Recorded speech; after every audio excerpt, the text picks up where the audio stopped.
Stephen King had one shot at directing his own story. One film.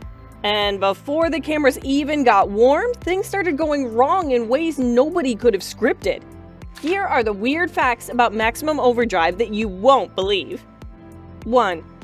And I finally decided if you want something done right, you ought to do it yourself. Stephen King had watched enough of his stories get changed by other filmmakers that he finally snapped. He decided to direct Maximum Overdrive himself, so nobody could mess with his vision. Bold move. Terrible experience. Directing a film is nothing like sitting at a desk writing one. There are hundreds of moving parts, deadlines, technical crew, weather problems, studio pressure, and 1,000 small decisions made every single day. King stepped into that world with full confidence and walked out the other side having learned a very hard lesson. He never directed another film after this one. One attempt was enough. And the irony? The movie was about machines spinning out of control, while the production was doing exactly the same thing.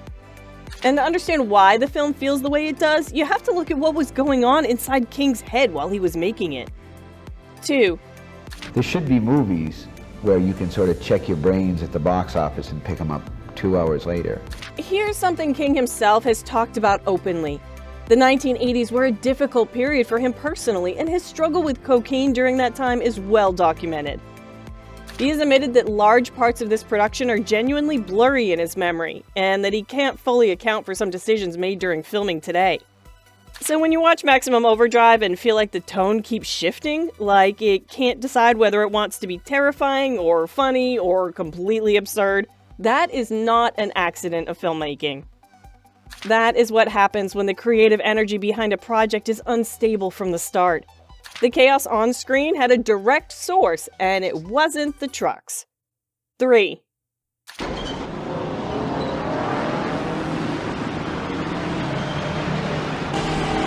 Filming happened in Wilmington, North Carolina, in the middle of summer, and the heat was relentless. The production relied heavily on mechanical effects, rigged vehicles, and large equipment setups that all needed to work perfectly on cue. The heat had other plans. Systems overheated, mechanical rigs failed mid-setup, effects that were supposed to fire on command needed constant repairs. Every single day brought a new technical breakdown, and the crew found themselves fighting the environment on top of everything else. Now, think about what the movie is actually about.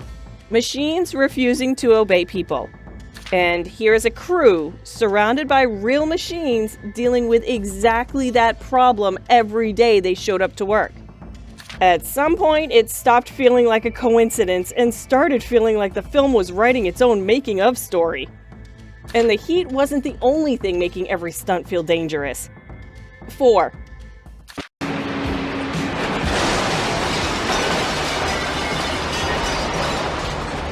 Modern productions can fake almost anything.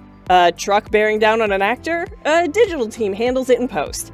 An explosion that goes slightly wrong? Fix it in editing. None of that existed in 1986. Every truck in Maximum Overdrive was a real truck. Every explosion was a real explosion.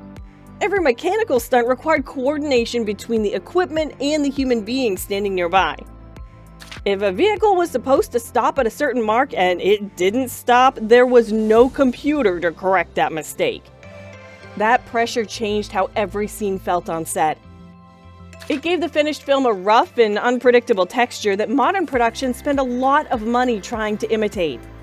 But it also meant that every day of filming carried a genuine risk that couldn't be edited away afterward. 5.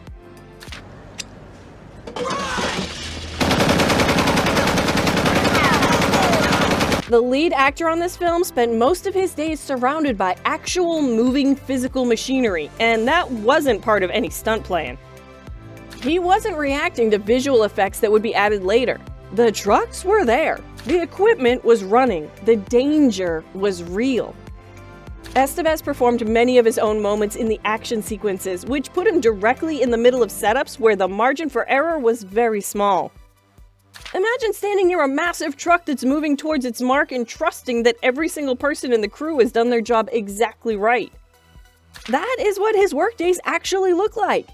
That tension comes through in the film, even if audiences never knew the reason for it. Subscribe now, because the next fact is where things go from weird to actually serious. 6.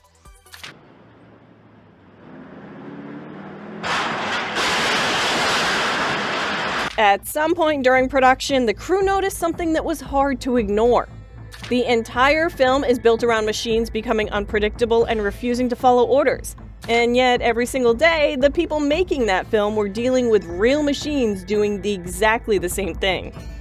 Rigs failed at the wrong moment. Vehicles missed their marks. Effect setups that worked perfectly in rehearsal would suddenly stop cooperating once cameras were rolling.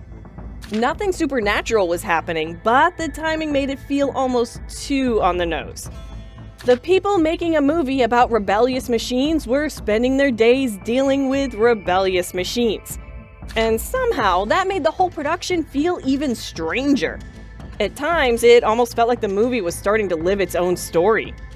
And nobody felt that irony more directly than King himself the moment he stepped in front of the camera.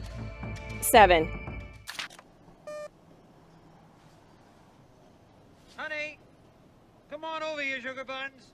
Early in the movie, Stephen King himself appears in a cameo.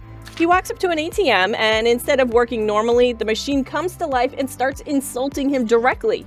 Not threatening him, not ignoring him, straight up calling him out. It's funny, it's strange, and if you think about it for more than a second, it's also kind of perfect. The man who created this world, who built the story of machines turning on people, steps into that world and immediately becomes a target. His own creation turns on him within minutes. Whether he planned that symbolism or stumbled into it accidentally, the scene has become one of the most remembered moments in the entire film. 8.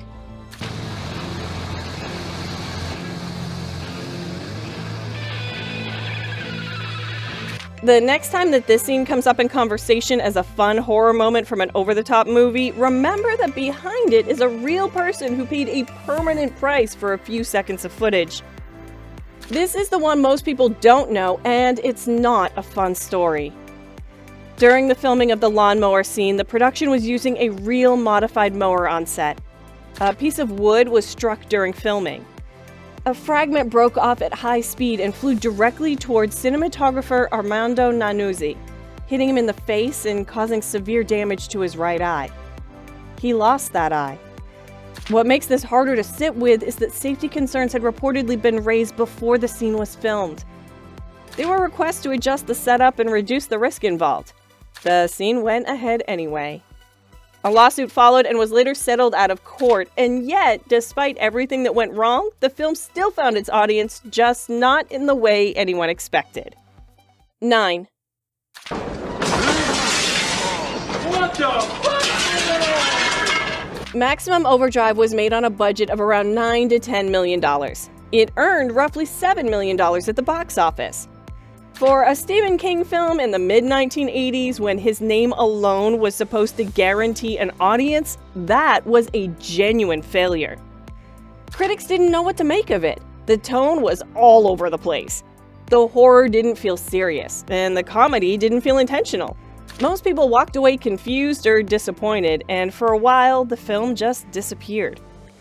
But over time, people found it again through VHS tapes, cable reruns, and late-night movie marathons. And instead of rejecting the weirdness, they embraced it. The chaos became the charm, and the movie slowly built a cult following that many bigger hits never achieved. Maximum Overdrive didn't survive because it was good in the traditional sense. This film survived because it was genuinely, unforgettably itself. Drop the next movie in the comments, subscribe for more, and maybe don't stand too close to any heavy machinery.